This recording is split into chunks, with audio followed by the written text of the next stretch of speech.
Welcome to Expert Real Estate Secrets, the show where real investors share real strategies that actually work.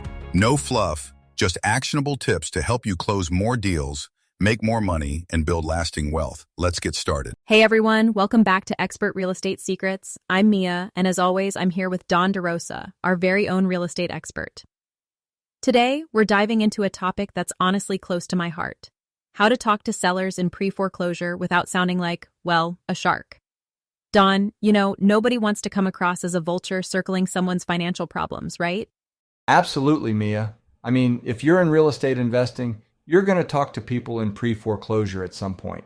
But the reality is, these folks are under a ton of stress. They're scared, embarrassed, sometimes even frozen by the whole situation. It's not just about real estate, it's about talking to a human being at one of the worst moments of their life. Yeah, and I remember this one time I met with a seller who was just completely overwhelmed. She barely made eye contact, and honestly, I could feel her anxiety in the room. I realized if I jumped in with a sales pitch, I'd lose her trust immediately. So I just slowed down, asked how she was holding up, and let her talk. The whole tone of the conversation changed. She opened up, and we actually got somewhere. That's exactly it. If you go in sales first, you lose them. You got to recognize the emotional state first, or nothing else you say will matter. So let's talk about what to actually say. Too many investors lead with, "I can buy your house fast," or "let me make you an offer today." That's a huge turnoff. Instead, you want to show you care. I like to say, "I specialize in helping people going through tough situations like this," or "I may or may not be the right person to help, but I'm happy to explain the options." Yeah, and even just saying, "Even if you don't work with me, I want to give you information so you can make the best decision." That's huge. It takes the pressure off.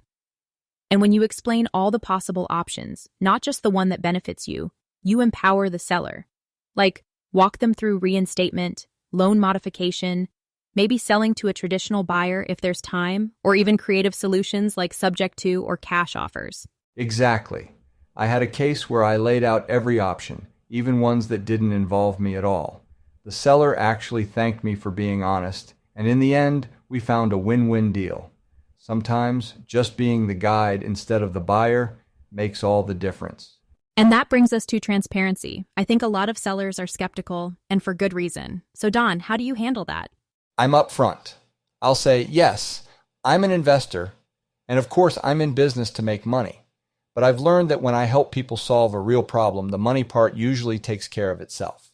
Sometimes that means buying the house. Sometimes it means pointing you in a different direction.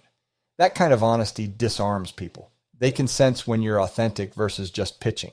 And I love using permission-based questions, like, would it be okay if I shared a couple of ideas that might help you? Or, can I ask you a few questions to understand what's important to you right now? It shifts the whole tone from selling to genuinely helping. That's what sets ethical investors apart, honestly. Yeah, and when you do that, you're not just another person trying to make a buck. You're someone they can actually trust. That's how you get better outcomes for everyone. So, let's talk about active listening. I think this is where a lot of investors drop the ball. It's not just about waiting for your turn to talk. It's about really giving the homeowner your full attention. Nodding, making eye contact, those little verbal acknowledgments like, "I hear you," or "that sounds tough." Absolutely. And you want to ask open-ended questions like, "Can you tell me more about what led to this situation?" That encourages them to share their story and feelings. Then reflect back what you're hearing. It sounds like you're feeling overwhelmed and unsure about the next steps. And that shows you're actually listening, not just waiting to pitch. Right, and sometimes just paraphrasing what they say can make them feel heard. It's simple, but it goes a long way in building that trust and showing genuine care. Now, after that first conversation, following up is key. But you got to do it with compassion. Set a routine that respects their pace, maybe schedule a check-in call or a meeting at a time that works for them. Don't push for immediate decisions. Yeah, and I like to send personalized messages or notes, just acknowledging what they're going through and any progress they've made. It's about reinforcing that you're there for them, not just chasing a deal. Be patient, keep reassuring them, and make yourself available. That's how you build trust over time. Exactly. Consistency without pressure is what separates the good investors from the ones who just want a quick sale. Another thing that really helps is collaborating with other professionals. Build relationships with local housing counselors, attorneys, nonprofits, anyone who can support the homeowner. It shows you're community-centered, not just out for yourself. Yeah, and don't be afraid to share resources or referrals. Sometimes the best thing you can do is connect a homeowner with someone who can help them in ways you can't. And if you coordinate with these folks before or after your conversations, you make sure the homeowner gets consistent, trustworthy guidance. That's a win for everyone. Exactly. It's about being a facilitator, not just a buyer. That's how you build a reputation for doing the right thing. All right, let's not forget the legal and ethical side. You got to know your local laws and regulations around pre-foreclosure sales. Make sure every conversation and action is compliant. And always document your interactions. It protects you and the homeowner. Yeah, and be super clear about ethical boundaries. No coercive tactics, no misrepresentation. Your job is to prioritize the homeowner's best interests, even if that means you don't get the deal. That's how you build a business that lasts. And honestly, sleep better at night. Before we wrap up, let's talk about something that doesn't get enough attention: emotional resilience and self-care for investors. These conversations can be heavy. You have to manage your own emotional responses so you can stay compassionate and patient. Yeah, and it's easy to get burned out if you don't set boundaries. I like to do debriefing sessions with peers or just take a walk after a tough meeting. Mindfulness, journaling, whatever helps you stay grounded. The more self-aware you are, the better you'll show up for the people you're trying to help. Absolutely. It's about being present for the homeowner, but also taking care of yourself so you can keep doing this work long term. All right, Don, I think that's a good place to leave it for today.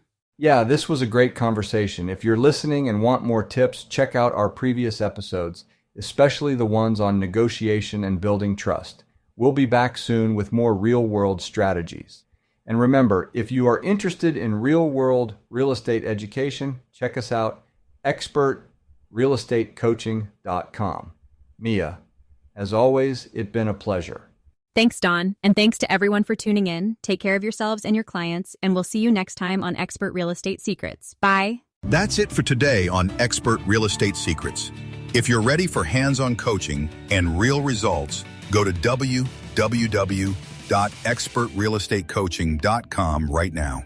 Join the community, get the tools, and start closing more deals. We'll see you on the next episode.